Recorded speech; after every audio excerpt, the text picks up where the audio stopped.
अरे अरे नमस्कार, मैं हूं दीपक और आप देख रहे हैं डीएसके टॉक्स। बिग बॉस 15 का आज का एपिसोड इतना ज़्यादा बोरिंग था। आई एम श्योर आज आपको नींद काफ़ी अच्छी आ जाएगी अगर आप एपिसोड देखने के तुरंत बाद सोने की कोशिश करेंगे तो लल्ला लल्ला लोरी दूध की कटोरी लोरी गाने की जरूरत नहीं पड़ेगी, क्योंकि लोरी का काम बिग बॉस 15 के आज के एपिसोड ने कर दिया था। इतना ज़्यादा बोरिंग एपिसोड था। और ये जो बाहर से प्लान करके जो फाइट पति पत्नी और ये इस रिश्ते को क्या नाम दूं, इतना पॉजेसिव लवर है पति पत्नी। और वो में अक्सर हम देखते हैं कि एक और लड़की की एंट्री हो जाती है फिल्मों में, लेकिन यहाँ तो पति और पत्नी के बीच में और मुस्टंडे की, अब ये मुस्टंडा है या शिखंडा है ये तो वही जाने, लेकिन यहाँ पर पत्नी पर नहीं पति पर डोलने वाले वेरी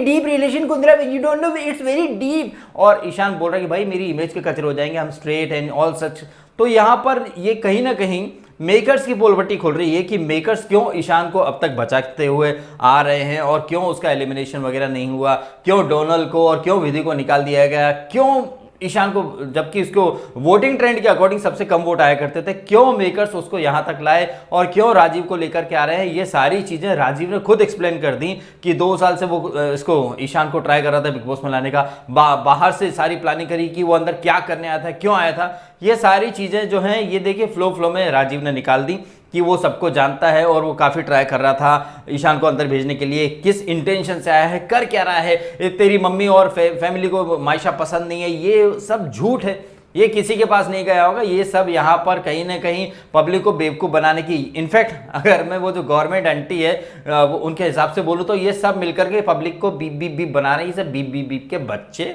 क्योंकि एपिसोड जब स्टार्ट होता है गाना वगैरह बजा और वो विशाल कोटन बोल बम बोलता है और शम्मो और करण रिलेशनशिप के ऊपर, अफेयर्स के ऊपर, जिंदगी के ऊपर बातचीत करते हैं, उसके बाद से लेकर तकरीबन 35 मिनट तक ये सिर्फ राजीव, ईशान, मायशा का ये जो पति पत्नी और वो वाला जो चैप्टर चालू हुआ है, कुंद्रा ने कुछ मजाक में सौतन बोल दिया इसके ऊपर भाई। एंड इन तमाम चीज़ों में वही इनके घिसे पेटे डायलॉग के अलावा एक चीज़ आपने ध्यान दी होगी, क्या आपको भी ऐसा लग रहा है कि जो राजीव जो है वो कहीं पे निगाहें कहीं पे इशारा वाला, उसकी आंखें मुझे थोड़ा सा लेफ्ट राइट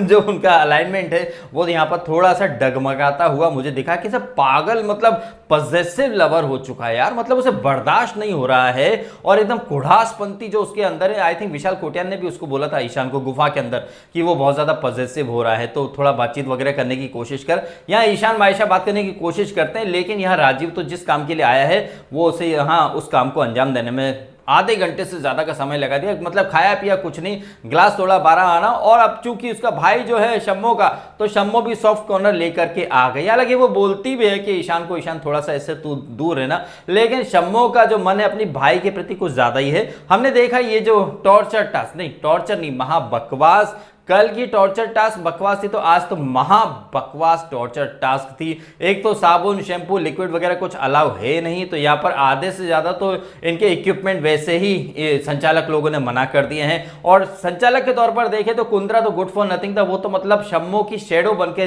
रह चुका था। वह शम्मो की शेडो, और ये शम्मो कितनी बॉडम संचालक है। अगर बर्फ डाली गई थी तो बर्फ लिक्विड नहीं है, लेकिन थोड़ा सा पानी और लिक्विड सोप अगर आ जाता है तो उमर को डिस्क्वालीफाई। मतलब शम्मो शेट्टी तो पीछे पड़ चुकी कि उसे उमर नहीं चाहिए, टास्क में मतलब नहीं चाहिए, आई एम द संचालक, ये वो, आई विल डिस्क्वालीफाई यू, ये वो दुनिया भर की। मतलब शम्मो ने सीरियसली ले लिया है मायका शम्मो का या ससुराल शम्मो का, और वो खुद को बिग बॉस से बड़ा समझने लग गई हैं। उन्होंने कहीं ना कहीं एक मुहिम छेड़ दी है कि वो उमर रियाज के अगेंस्ट रहेंगी चाहे कुछ भी हो जाए। और इस टास्क में अगर हम देखें तो अक्कासा, अफसाना और उमर के ही एफर्ट हमें देखने को मिले। जय तो एक सरपंच की तरह सिर्फ पीछे खड़े होकर लाइट कैमरा एक्शन, डायरेक्टर आप ये कर लो आप वो कर लो। जय के एफर्ट मुझे बहुत ज्यादा कम लगे। विशाल के एफर्ट भी लगभग कम के बराबर ही हैं। अक्कासा और उमर के एफर्ट सबसे ज्यादा थे, शायद इसीलिए उमर के पीछे पड़ गई थी ये शम्मो एग्रेसिव का ताना मारकर। आई थिंक यहाँ पर टीम बी ने एक बहुत ही अच्छी अपॉर्चुनिटी मिस कर दी। आप याद करें तो अगर इस एपिसोड की स्टार्ट में करण कुंद्रा उमर से बोलता भी है कि उमर इन लोगों ने पाउडर मिर्ची ये सब डाला था,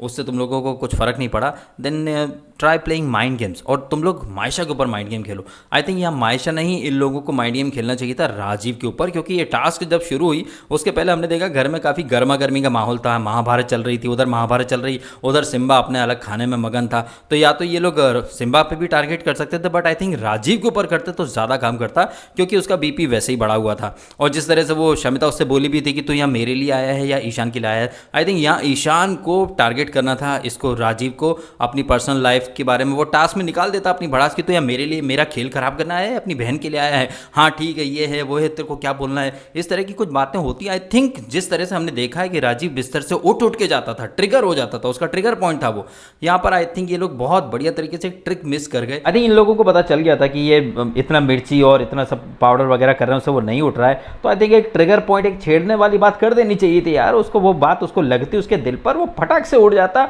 और क्या पता शम्मो भी बीच बचाव करने आती और कुछ ऐसी बातें हो जाती, दोनों भाई बहन के ऊपर कुछ बोल देना चाहिए था। बाहर की बात नहीं बोल रहा हूँ, घर के अंदर ही तू आया था भाई, मेरे लिए आया था या अपनी बहन के लिए आया था, तू अपनी बहन से तो बात करता ही नहीं, तू मेरे पीछे पड़ा है, तू करना क्या चाहता है, ऐसी कुछ बातें मतलब कर दी जाती, बड़ा मजा आता है और फिर मतलब थोड़ा इंटरेस्ट लगता है। मतलब क्या है कि आपको पता तो है कि आपके पास पानी नहीं है, लिक्विड सोप वगैरह कुछ नहीं है, तो यार थोड़ा माइंड गेम खेल लेना चाहिए था यहाँ पर, मेरा ये मानना है। कम शब्दों में अगर मैं आज के एपिसोड का रिव्यू करूं तो फिर मैं यही कहना चाहूंगा कि मेकर्स पब्लिक के पेशेंस की परीक्षा ले रहे थे। वो कहीं ना कहीं ये जताना चाहते थे कि ज्यादा बोरिंग कंटेंट क्या है, ये राजीव ईशान मायशा का लव ट्रायंगल या फिर ये जो टॉर्चर टास्क के नाम पर कचरा। आई थिंक बिग बॉस के इतिहास में सबसे वर्स्ट टास्क यही है, क्योंकि ये जो टॉर्चर वाली टास्क होती हैं, यहां से या तो टीम बन जाती है या फिर एक पर्टिकुलर कंटेस्टेंट हीरो या विलन बन के निकल आता है, लेकिन हमें ना तो हीरो देखने को मिला ना ही विलन देखने को मिला। और आप देख लीजिए कि शम्मो और करण को संचालक किस उद्देश्य से बनाएगा, मुझे तो यहां बिग बॉस का कोई लॉजिक ही समझ में नहीं आया। ना तो ये कप्तान है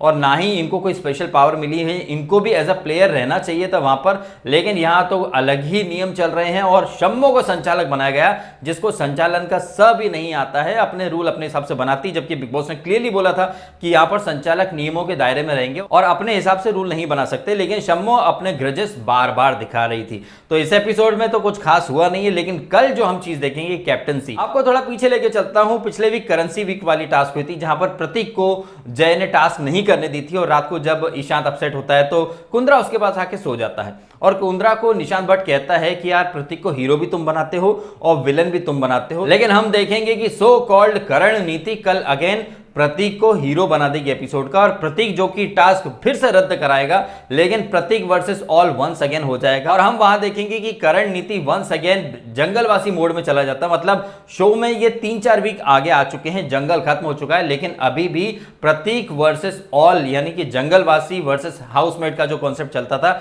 यहां पर मैंने लाइव फीड काफी देखा, तो जहां पर करण कुंद्रा वंस अगेन उसी मोड में जा चुका, जहां उसने डायरेक्टली कही है या अनडायरेक्टली कही है प्रतीक वर्सेस ऑल कर दिया है। तो अगेन यहां पर कहीं ना कहीं प्रतीक को ये लोग हीरो बना देंगे, जैसे कि निशांत भट्ट ने बोला था कि उसको विलन भी तुम बनाते हो, हीरो भी तुम बनाते हो। ये 2 दिन की जो टॉर्चर टास्क थी, यहां पर आई थिंक सबसे ज्यादा किसने परफॉर्म किया उसके हिसाब से कप्तानी का चुनाव होना चाहिए, लेकिन बिग बॉस एक ट्विस्ट डाल देगा कि आप किन 2 लोगों को लड़ते हुए देखना चाहते हो, जहां पर वंस अगेन मैं बहुत ज्यादा डिसअपॉइंट हुआ हूं ईशान से, उमर से। इन लोगों ने अपने लिए एक स्टैंड ही नहीं लिया और प्रतीक वहीं पर बाजी मार जाता है, वो चाहे रद्द कराए या कुछ भी कराए, वो सबसे अलग हटके दिख जाता है और बाकी सारे लोग भेड़ चाल में नजर आने लगते हैं। और करण कुंद्रा की जो हिपोक्रेसी, जैसे कि आज के एपिसोड में अक्कासा को, जय को, उमर को, विशाल को दिखाई दी है कि करण कुंद्रा हमारे मुंह पर आके कुछ बोलता है और बाहर जाकर कुछ और बोलता है। ये सारी चीजें आज लाइव फीड में भी हुई हैं। एक तरफ करण कुंद्रा ने सबके सामने चौड़े में आकर के